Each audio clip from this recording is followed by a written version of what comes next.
کیونکہ جو اس کو ارتکاز حاصل ہونا تھا اس کے لیے اطمینان جسم و قلب ضروری تھا، وہ نکاح کے بغیر ممکن نہیں تھا۔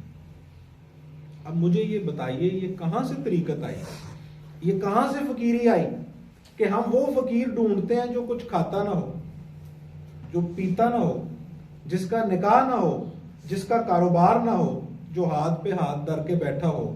یہ جو فقیری کا تصور ہے یہ سیرت مصطفیٰ صلی اللہ علیہ وسلم سے محفوظ ہے یا بر صغیر کی جو بت پرستی کی روایت ہے وہاں سے اخذ شدہ ہے؟ یعنی وہ شخص جو کچھ نہیں کھاتا، جو کچھ نہیں پیتا، الا یہ کہ اعتدال کے اوپر، کیونکہ دین ان الدین عند اللہ الاسلام، دین جو ہے وہ اعتدال کا درس دیتا ہے، اس لیے یہ پسندیدہ ہے۔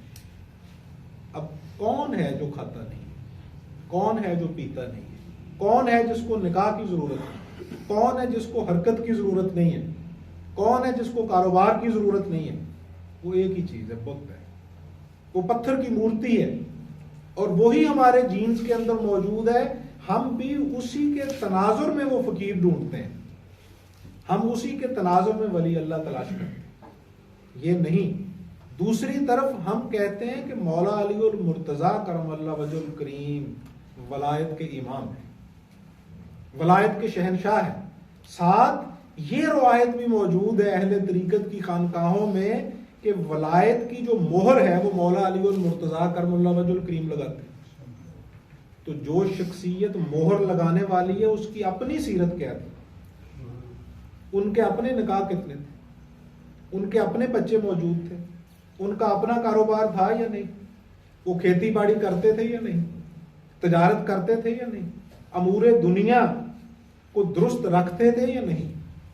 جو امام الاولیاء ہے، جس کی بنیاد پہ کہا جاتا ہے کہ مہریں لگتی ہیں، اس کی سیرت کو پیش نظر رکھنا چاہیے یا جو بر صغیر کی بت پرستی کی روایت ہے اس کو سامنے رکھنا چاہیے؟ کل شین یرجع الی اصلہ، ہر چیز اپنی اصل کی طرف لوٹتی ہے، اصل کی طرف لوٹیں، اور اصل جو ہے ہماری وہ سیرت مصطفیٰ صلی اللہ علیہ وسلم۔ کوئی ولی ہو، کوئی درویش ہو، کوئی فقیر ہو، وہ تب تک ہے جب تک کہ وہ متبع سنت ہے، وہ رسول اللہ صلی اللہ علیہ وسلم کی تعلیمات کے تابع۔ انہوں نے اقبال کو واپس بھیج دیا کہ آپ کے چونکہ شخصیت میں ظاہری شریعت کے اوپر عمل نہیں پایا جاتا، چونکہ آپ کے داڑھی نہیں ہے، اس لیے آپ واپس چلے جائیں۔ اب دیکھیے ایک بات ہمیشہ پیش نظر رکھیے، استثناء کو کبھی کاپی نہ کیا کیجیے۔ رومی فرماتے ہیں کہ جو بے وقت مرغ آذان بھی دے دے اس کی سزا یہ ہے کہ اس کو ذبح کر دیا جائے، کیونکہ اس کی وہ کیفیت نہیں ہوتی۔ کوا چلا ہنس کی چال، اپنی بھی بھول گئے۔ اب دیکھیے قرآن و حدیث میں یہ حکم ہے صراحت کے ساتھ کہ تکبر نہ کرو، نگاہیں نیچی رکھو، گردن جھکا کے رکھو، اور زمین کے اوپر آہستہ چلو، زمین کے اوپر قدم اس طرح نہ مارو جس طرح متکبرین کی عادت ہے۔ لیکن ساتھ استثناء بھی حاصل ہے، جو فوجی جوان ہے اسے کہا ہے کہ سینہ تان کے چلو، تمہارے قدموں کی آہٹ ہو۔ اور بعض روایات میں یہ بھی منقول ہے کہ جو فوجی جوان ہے جہاد کے لیے جب وہ چلتا ہے تو اس کے قدموں کی آہٹ آسمان پہ ملائکہ سنتی ہے۔ اب وہ استثناء ہے، لیکن ہر شخص فوجی جوان نہیں ہے کہ وہ اس استثنائی حکم یا استثنائی صراحت یا استثنائی دائرے کی بنیاد پہ خود بھی اکڑ کے چلنا شروع ہو جائے۔ تو اقبال تو پھر اقبال ہے۔ اب ڈیوٹیز ہوتی ہیں، جس طرح آرمڈ فورسز کے اندر بھی ایسے محکمے موجود ہیں، پولیس کے اندر بھی ایسے محکمے موجود ہیں کہ جو وردی نہیں پہنتے، جن کی ذمہ داریاں یہ ہوتی ہیں کہ وہ بغیر وردی کام کرتے ہیں، لیکن سب لوگ بغیر وردی کے وہاں پہ اپنی ڈیوٹی سر انجام نہیں دے سکتے۔ اس لیے نکالی نہیں کرنی چاہیے، جو جس کیفیت اور مقام میں ہے، جو صاحب حال ہے وہ اس کی کیفیت۔ اب سلطان العارفین سلطان باہو علیہ رحمہ فرماتے ہیں کہ جو دم غافل سو دم کافر. اب یہ سب کے لیے ہے، اب سب اس کیفیت میں ہے. یہ جس طرح ہمارے ہاں ایک چلتا ہوا جملہ ہے کہ جی ہماری تو ہر وقت کی نماز ہے. ہر وقت کی نماز ہوتی ہے، قرآن بھی کہتا ہے کہ ہر وقت کی نماز ہوتی ہے. قرآن نے یہ کہا ہے کہ وہ لوگ ہر وقت یاد الہی میں مشغول ہیں، سوتے بھی، جاگتے بھی، چلتے بھی، پھرتے بھی، ہر حالت میں. اسی کے تناظر میں سلطان صاحب علیہ رحمہ نے فرمایا ہے نا کہ ہمارا جو دم بھی غفلت میں گزرتا ہے ہم اس کو کفر کی حالت سمجھتے ہیں. لیکن آپ اپنے غریبانوں میں جان کے دیکھیے کہ آپ کی یہ کیفیت ہے؟ نہیں ہے. جب نہیں ہے تو پھر اچھی بھلی یا چنگی یہ حاضری لگتی رہنی چاہیے. پھر کم از کم اگر اس مقام پہ نہیں بھی کہ جس مقام کو الصلاۃ و معراج المومنین کہا ہے کہ نماز مومن کی معراج ہے، اگر وہ کیفیت نہیں بھی حاصل تو کم از کم یہ کیفیت تو حاصل ہو کہ جیسا بھی ہے آدمی کم از کم حاضری تو لگوا دے 5 منٹ. وہ مقام نہیں بھی حاصل. اب حضرت مراقب تھے. ابھی عرض کیا ہے فقیر نے کہ رسول اللہ صلی اللہ علیہ وسلم نے فرمایا کہ بندہ مومن اس کی فراست سے ڈرو کیونکہ وہ اللہ کے نور سے دیکھتا ہے، اور جس کو اللہ کا نور عطا ہو جاتا ہے پھر اس کے لیے چیزیں حجاب نہیں رہتی. حضرت فوراً باہر آئے اور آپ نے فرمایا کہ تم لوگوں نے کیا کیا؟ انہوں نے عرض کی کہ حضور وہ اقبال لاہوری آئے تھے، ڈاکٹر اقبال لاہوری آئے اور ہم نے انہیں واپس کر دیا کہ ان کی داڑھی نہیں تھی. حضرت نے فرمایا کہ تمہیں ان کی داڑھی نظر نہیں آئی، ان کی داڑھی تم سے بھی بڑی ہے. بات تمہیں ان کی داڑھی نظر نہیں آئی. روایت میں ہے کہ جاؤ اس کے پیچھے اور اسے لے کے آؤ واپس. راوی روایت کرتا ہے کہ وہ جو غلام تھے، خدام تھے، وہ پیچھے دوڑے تو اقبال اس وقت تانگے پہ اسٹیشن کے قریب پہنچ چکے. وہاں سے واپس آئے اور پھر کافی دیر ملاقات رہی میاں صاحب علیہ رحمہ کی اور علامہ اقبال علیہ رحمہ. یہ ضمناً مجھے یاد آ گیا، لیکن ساتھ میں نے اس کی صراحت بھی کر دی کہ کسی مقام یا کیفیت کی کبھی بھی نکالی نہ کیجیے. آپ کی جو کیفیت ہے وہ آپ کی کیفیت، ان کی جو کیفیت ہے ان کی کیفیت. تو میں عرض کر رہا تھا کہ ہم اس نسبت کا لحاظ کریں گے وہ جو رسول اللہ صلی اللہ علیہ وسلم کے ساتھ، چاہے وہ نسب کی ہے اور چاہے وہ ارادت کی ہے، جس کو ہم شجرہ طریقت کہتے ہیں. میاں شیر محمد شرف پوری علیہ رحمہ اپنی خانقاہ میں موجود تھے. ایک شخص آیا. میرے منصب کا یہ تقاضا ہے کہ میں اس سطحیت کے اوپر بات نہ کروں کہ وہ کس قوم سے تعلق رکھتا ہے. وہ سید بن کے آ گیا حضرت کی خدمت میں. آپ نے اس کی بڑی آؤ بھگت کی، اس کو نیا بستر لگوا کے دیا، چارپائی براجمان کروا کے دی، اس کی خدمت کی. وہ رات ٹھہرا، صبح حضرت اس کے ساتھ چلے اور خانقاہ سے کچھ فاصلے پہ ایک جمگٹا تھا درختوں اور جھاڑیوں کا. وہاں جا کے حضرت نے اسے کچھ نیاز بھی پیش کی، کچھ نذرانہ بھی پیش کیا، اور نذرانہ پیش کرنے کے بعد آپ نے اسے مخاطب کرتے ہوئے اسی قوم کا تذکرہ کیا جس سے وہ تعلق رکھتا تھا، اور اسے کہا کہ بھی اللہ بیلی. وہ بڑا حیران ہوا، متعجب ہوا.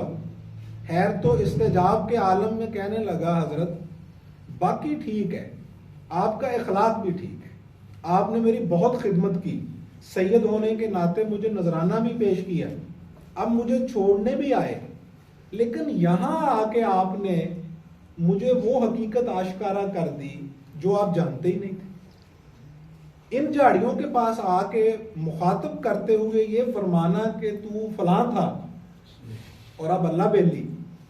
تو آپ مسکرائے اور آپ نے فرمایا یہ وہ جگہ ہے جس جگہ تو سید بنا تھا، یہ وہ جگہ ہے جس جگہ تو نے یہ سوچا تھا کہ اب میں نے حضرت کی خدمت میں جانا ہے اور سید بن کے جانا ہے، کیونکہ وہ سید کا احترام کرتے تھے. اور آپ نے فرمایا کہ فقیر نے اسی جگہ سے اسی جگہ تک تیرے سید بننے کا احترام کیا. سبحان اللہ. یعنی فقیر نے اس خیال کا بھی احترام کیا جو تو نے پیدا کیا. اور جس جگہ سے تو نے سوچا تھا اسی جگہ تک فقیر نے تیرا احترام. اب میں اس فتاوی کی طرف لوٹا. اسی تناظر میں امام احمد رضا خان صاحب بریلوی لکھتے ہیں فتاوی رضویہ میں کہ سید کا احترام ہے اگرچہ وہ عمل کے اعتبار سے کچھ کج روی کا شکار کیوں نہ ہو، بد عملی کا شکار کیوں نہ ہو، اگرچہ وہ گناہ گار کیوں نہ ہو، اس کا پھر بھی احترام ہے. لیکن آگے جو بات احمد رضا خان صاحب بریلوی علیہ رحمہ نے لکھی ہے وہ بڑی قابل غور ہے، اور وہی اس گفتگو کا بنیادی نقطہ ماسکہ ہے کہ چاہے طریقت ہے، چاہے دنیاوی زعماء ہیں، چاہے صوفیاء ہیں، چاہے تصوف ہے، چاہے فقہ ہے، وہ سب کے سب پابند ہیں رسول اللہ صلی اللہ علیہ وسلم کی نسبت کے. جب تک وہ نسبت قائم ہے وہ عظیم بھی ہیں، وہ قابل تقلید بھی ہیں، وہ واجب التکریم بھی ہیں، وہ غوث بھی ہیں، وہ قطب بھی ہیں، وہ ابدال بھی ہیں، وہ قلندر بھی ہیں، وہ مولانا بھی ہیں، وہ علامہ بھی ہیں، وہ فہامہ بھی ہیں، وہ محدث بھی ہیں، محدث بھی ہیں، مفسر بھی ہیں، فقیہی بھی ہیں، مجتہد بھی ہیں. لیکن جب وہ نسبت منقطع ہو جائے تو وہ زیرو ہے، کچھ بھی نہیں. بالکل اسی طرح ہی ہے جس طرح یہ بلب روشن ہے تو روشنی بانٹ رہا ہے، لیکن اس کی نسبت اس گریڈ اسٹیشن کے ساتھ ہے، اس کی نسبت الیکٹرکسٹی کے ساتھ ہے. جب تک وہ نسبت قائم ہے تب تک یہ روشن ہے، لیکن جب وہ نسبت منقطع ہوگی یہ راہ کا ڈیر ہے، اندھیر ہے، کچھ بھی نہیں ہے. صحابہ کے متعلق بھی یہ اصول سمجھ لیجئے.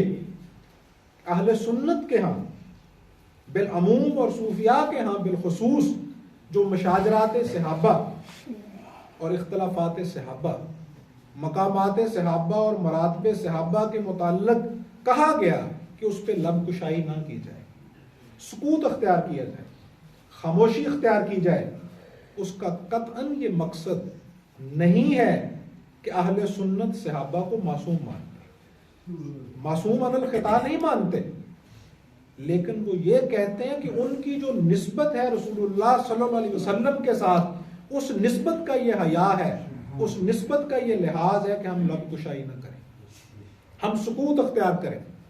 کیونکہ صحابہ کو جو مقام عطا ہوا ہے وہ علم کی وجہ سے نہیں ہوا، صحابہ کو جو مقام عطا ہوا ہے وہ مجاہدات کی وجہ سے نہیں ہوا، صحابہ کو جو مقام عطا ہوا ہے وہ کسبی نہیں ہے کہ وہ زمین سے انہیں مقام عطا ہوا ہو، انہیں وہ جو مقام عطا ہوا ہے وہ آسمان سے ہوا ہے، وہ رسول اللہ صلی اللہ علیہ وسلم کی نسبت سے ہوا ہے.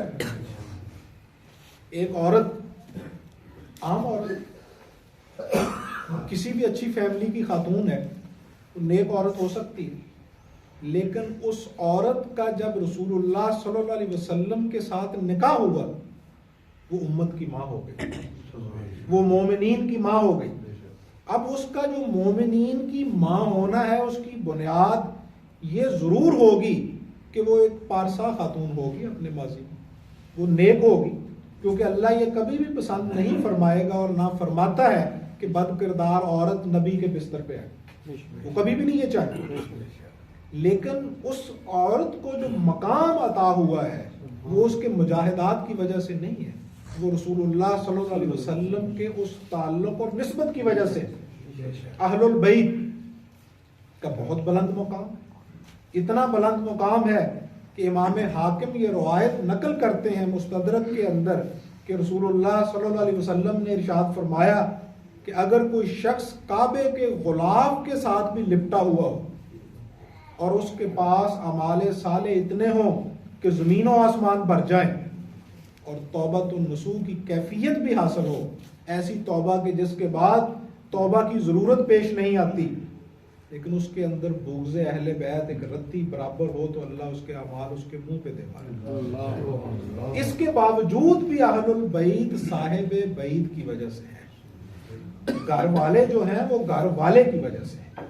اہل البیت کا جو بھی مقام اور مرتبہ ہے، صحابہ کا جو بھی مقام اور مرتبہ ہے، اس کائنات میں جو کچھ بھی جس کو بھی عطا ہوا ہے وہ سرکار دو عالم صلی اللہ علیہ وسلم کے تو فیض ہے. اور جب وہ نسبت منقطع ہو جائے گی تو اس کے بعد وہی چیز جو عظیم الشان ہے، جو فقید المثال ہے، وہ مفقود ہو جائے گی، وہ معدوم ہو جائے گی، وہ راکھ کا ڈھیر ہو جائے گی۔ دیکھیے عبداللہ ابن ابی سرحہ، اب یہ شخص ایک وقت کاتب وحی تھا، اگر وہ کاتب وحی اخلاص اور ایمان کے ساتھ رہتا تو صحابہ کے اعلیٰ درجے میں اس کا شمار ہوتا۔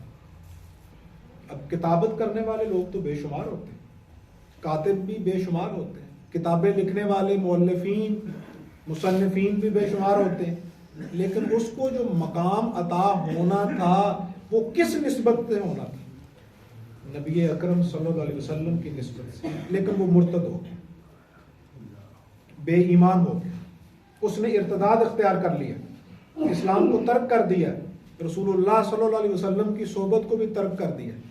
اب جب اس نے ترک کر دیا تو اس کے بعد اس کا کاتب وحی ہونا کسی کھاتے میں نہیں، وہ نسبت زائل ہو گئی، وہ صحابہ سے بھی نکل گیا، وہ دائرہ ایمان سے بھی نکل گیا۔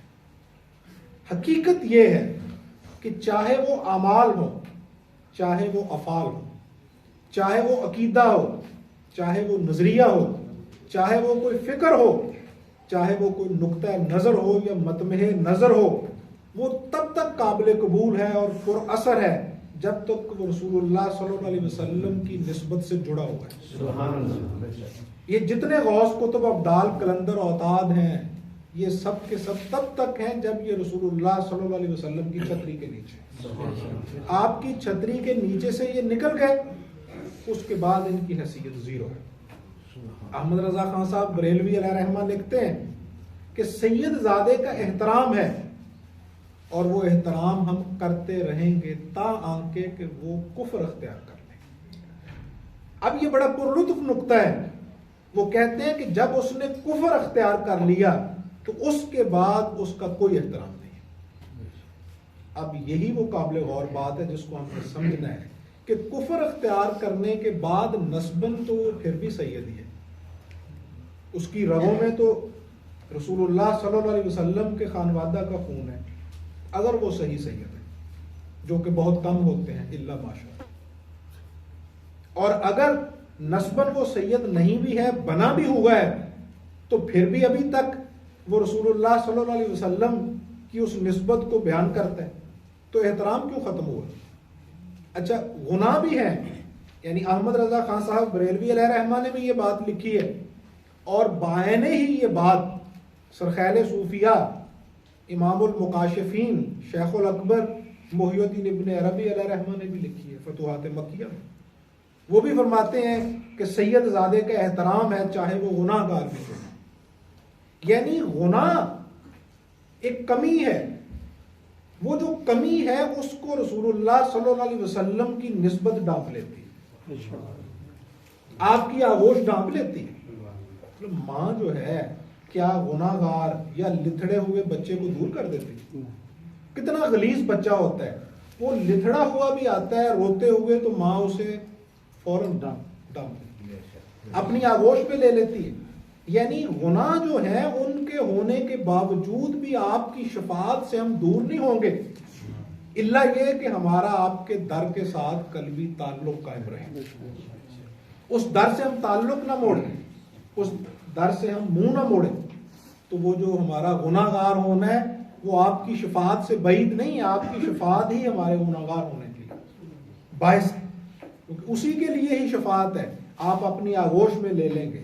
لیکن جب کسی شخص نے اس نسبت کا کلاوہ اتار دیا، جب کسی شخص نے اس نسبت کا پٹائی اتار دیا، احمد رضا خان صاحب بریلوی لکھتے ہیں کہ جب اس شخص نے کفر اختیار کر لیا تو اب جس نسبت کی وجہ سے اس کا احترام تھا وہ نسبت ظاہر ہو گئی، وہ نسبت ترک ہو گئی، اور جب وہ نسبت ترک ہوئی تو پھر اس کا کوئی احترام نہیں۔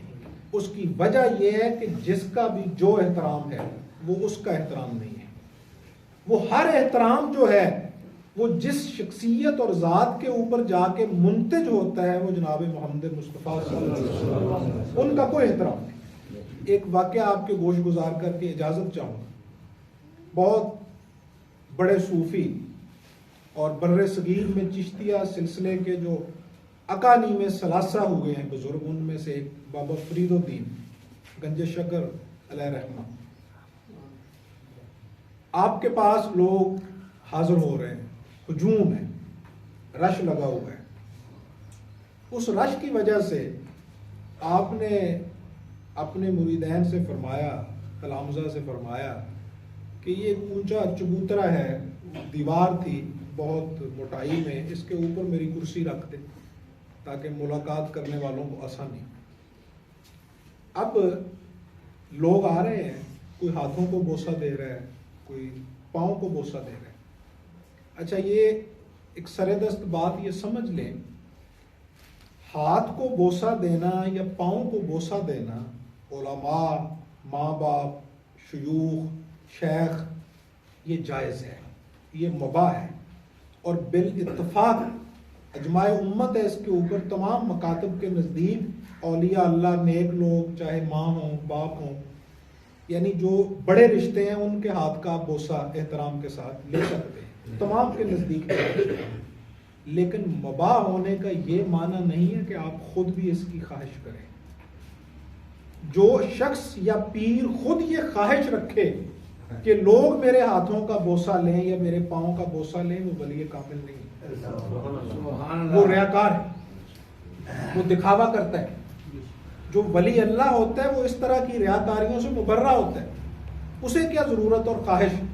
اور پھر ایک اور ہمارے ہاں وبا پھوٹ پڑی ہے، اللہ نے چاہا توفیق دی تو اگلی نشست اسی حوالہ سے ہوگی، جو تصوف کے اندر غلاظتیں اور کمیاں کوتاہیاں اور اس کے زوال کا باعث جو اسباب ہیں وہ پیدا ہو۔ خود کہتے ہیں لوگوں کو کہ ہمارا مرید ہو جاؤ۔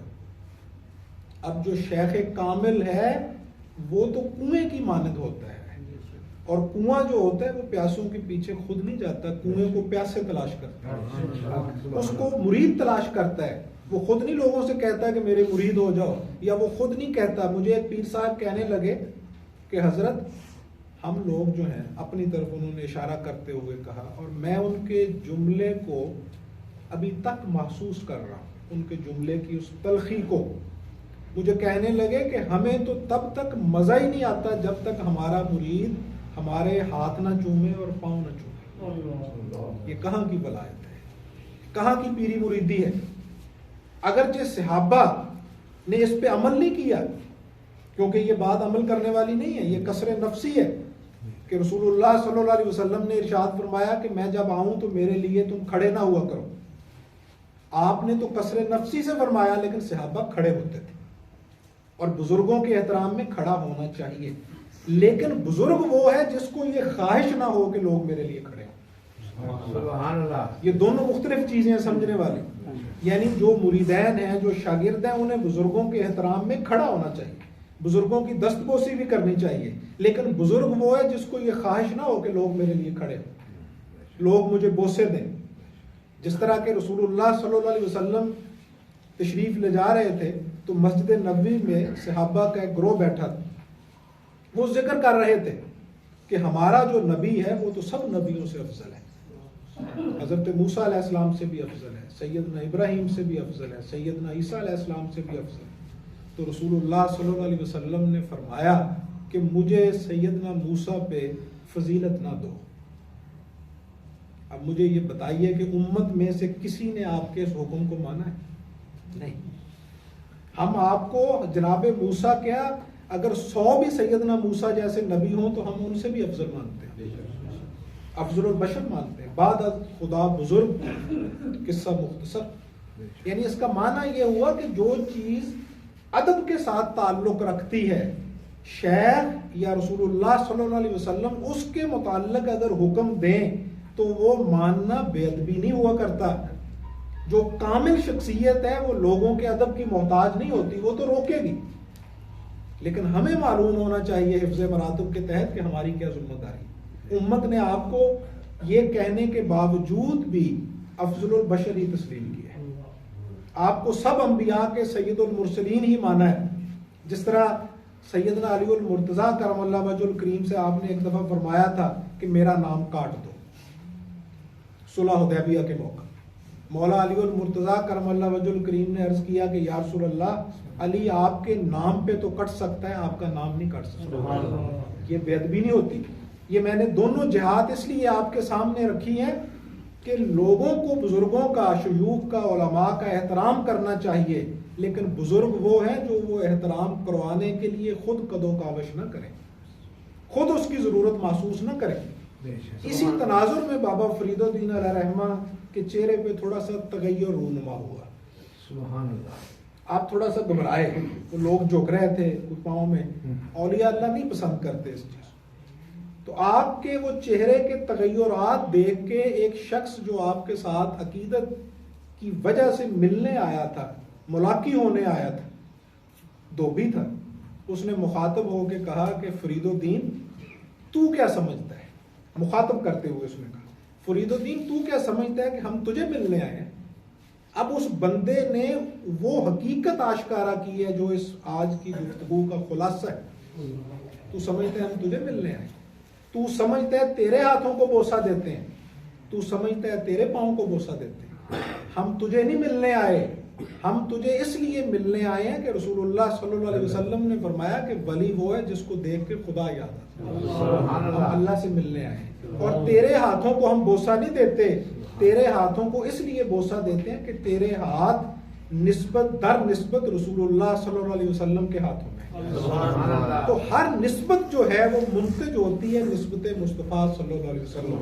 اور یہی قول فیصل ہے کہ تصوف ہو، طریقت ہو، درویشی ہو، فقیری ہو، چاہے فقہ ہو، وہ تب تک ہی قابل قبول ہے اور مستند ہے، اوتھینٹک ہے، جب تک اس کی گردن میں رسول اللہ صلی اللہ علیہ وسلم کا کلاوہ ہے اور اس کے اوپر آپ کی نسبت کی چھتری ہے. جب تک وہ ہے تب تک وہ ذی اکرام ہے، جب وہ اتر گئی اس کے بعد وہ زیرو ہے. اللہ توفیقات میں اضافہ فرمائے.